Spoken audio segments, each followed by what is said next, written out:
For a person to win a United States Senate race, for Gary Trauner to win this year, he's going to need about 100,000 votes, a little over 100,000 votes. That's incredible. For Mary to win the governorship, a little over 100,000 votes. You won't find that anywhere else, and you won't find a state where you can win with less money. I mean, the investment you make in Wyoming, you couldn't make a dent with that dollar amount in a lot of other states and districts. But here you get a lot of bang for your money. So I always encourage people who are listening that if they're looking for a good investment, the Wyoming Democratic Party is it. You know, the ground game is solid. We've got a great base of volunteers, and we've got some fantastic candidates who can make a difference for this entire country. And like I tell folks at the national party at the DNC, if we can win a Senate race, a governorship, some significant number of legislative races in Wyoming, that's really sending a message to the rest of the nation that this blue wave, or a blue wind as we call it in Wyoming, that it's real and it's powerful. Yeah, with those kind of numbers, I've been joking with people that a bunch of us should just leave Chicago or, you know, Madison, Wisconsin, where Sophie is, and just head out to to Wyoming. And, you know, we could shift the balance pretty quickly there. Well, there was a libertarian group several years ago, and I don't remember how many, but that was their whole goal. They were going to try and get, I can't remember, maybe 100,000 libertarians to move to Wyoming and make it the first libertarian state. They weren't successful, thankfully, but the idea has been thrown out there before. But you'd be welcome. We'd love to have you in Wyoming. We were in Chicago just a few months ago. Loved it. We'd love to have you guys come out here. All right. Well, Joe, thanks so much for taking the time to talk to us. And I think, you know, it's great that there are so many people, you know, like you in these states that a lot of people are kind of, you know, not paying a lot of attention to, but there's so much good stuff going on there. And we're so thankful that you talked to us today. I'm thankful to you guys for asking me.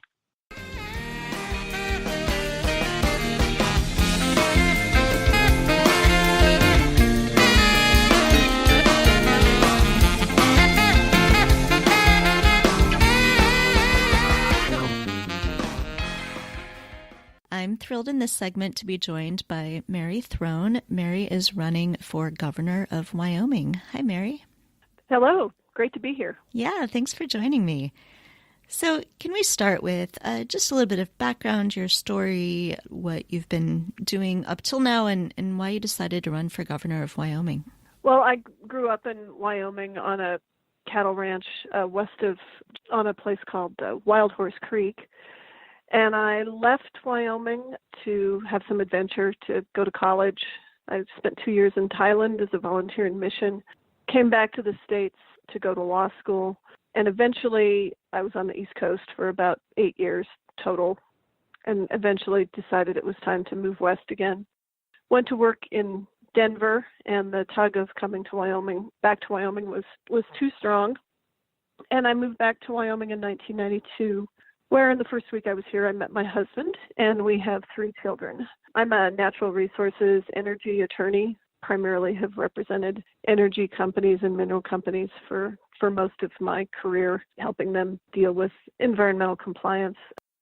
But in 2006, I got frustrated with politics and the lack of both mom and general female representation in the Wyoming legislature, and I ran for the Wyoming legislature. My children were 10, 8, and 5 at the time, and I thought it was important for them to see me doing what I love and to see me in a leadership role. We also spent a lot of time on education policy in the Wyoming legislature, and we had very few moms in the legislature at the time with children at home, and it really does make a difference in how you approach the issues.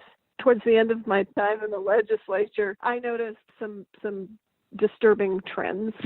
Wyoming is an energy-producing state, which a lot of people in other parts of the country don't really grasp. In Wyoming, we make all of our money that funds state government, or the vast majority of it, from coal, oil, and natural gas. We're the number 1 coal-producing state in the country by an order of magnitude, meaning you could add up all the rest of the states that mine coal and we would still be number 1. I have found that a lot of the country assumes that coal comes from Appalachia, and it comes from the Powder River Basin in Wyoming by and large.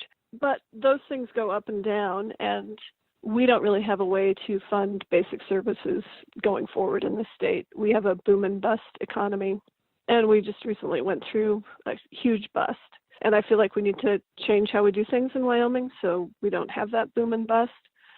But a more philosophical reason I got into the race is Wyoming politics, which historically are friendly and personal and grassroots, have become much more toxic, like Washington. It's all about loyalty to the party, and in Wyoming that means the Republican Party, instead of doing what's right for the people of Wyoming. And so that's the real reason I got in the race. I saw the majority party in Wyoming making a lot of decisions that were really setting the state back, particularly on healthcare and education and, well, just a whole range of issues.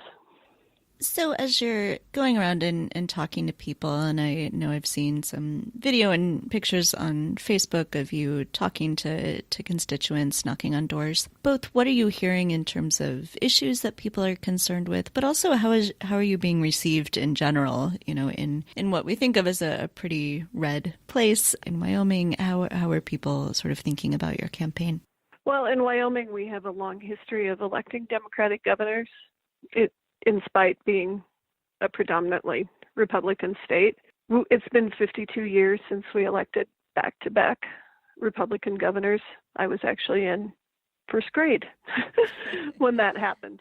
And so when I remind people of that history, when we can separate ourselves from the national politics and just talk about Wyoming issues, I find that people are receptive. They're receptive to what I have to say. It's just a matter of really making it about the person, not the party. And in the current climate, that's a little more difficult than it used to be in Wyoming. Again, because I think the tribalism of the national scene has unfortunately affected us a little bit too. And I'm just trying to get Wyoming back to what I experienced just 10 years ago, maybe even 5 or 6 years ago in Wyoming, where we come together and work on solutions. And I find that most people are receptive to that message. The Wyoming race is, pretty small from a population perspective. And so people expect to have a personal relationship with their governor in Wyoming, believe it or not. So I find that people are receptive when I just talk to them. And what are the kinds of issues that they're concerned with? What are the kinds of things they'd like to see solutions for?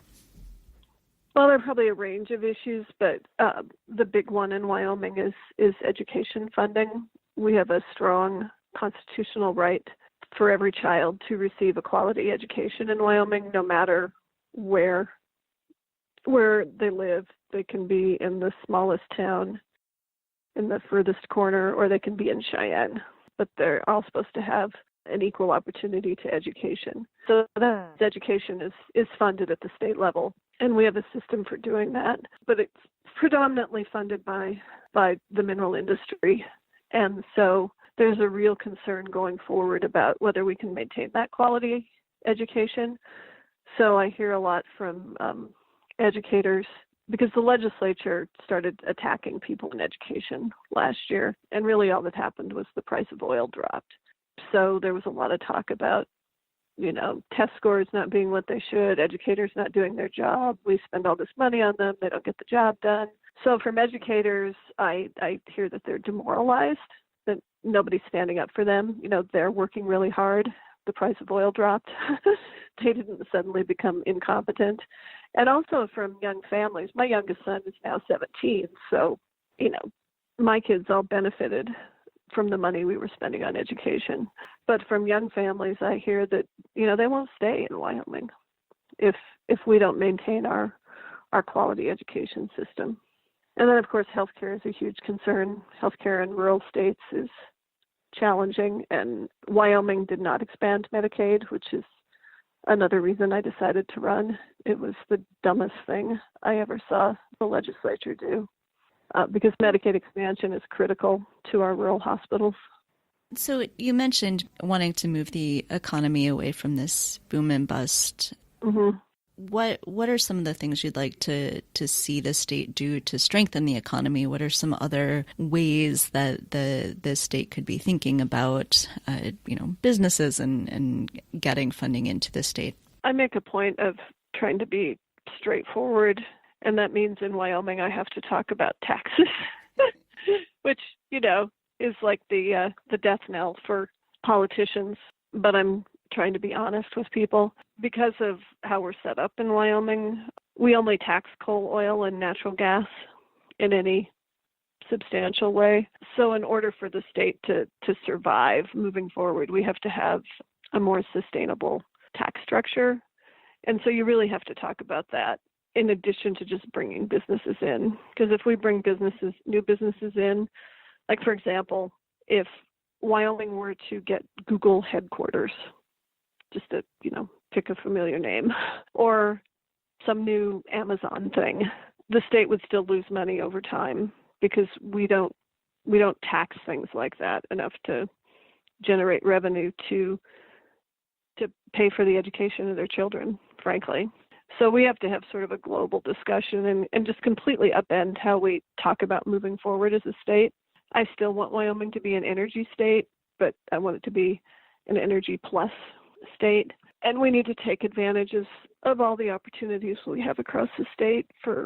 We have world-class outdoor recreation opportunities that we really don't target, and that could also bring in more outdoor recreation industry. We have tech opportunities. We're doing some creative things with blockchain, which could help grow our economy. So I think it's going to be a lot of little things, but it's going to be, addressing that fundamental challenge that we are still a state totally dependent on for our revenue on commodities that are part of world markets over which we have no control. So it's really about being innovative, but also about bringing stability to Wyoming. You had an event called Millennials for Mary.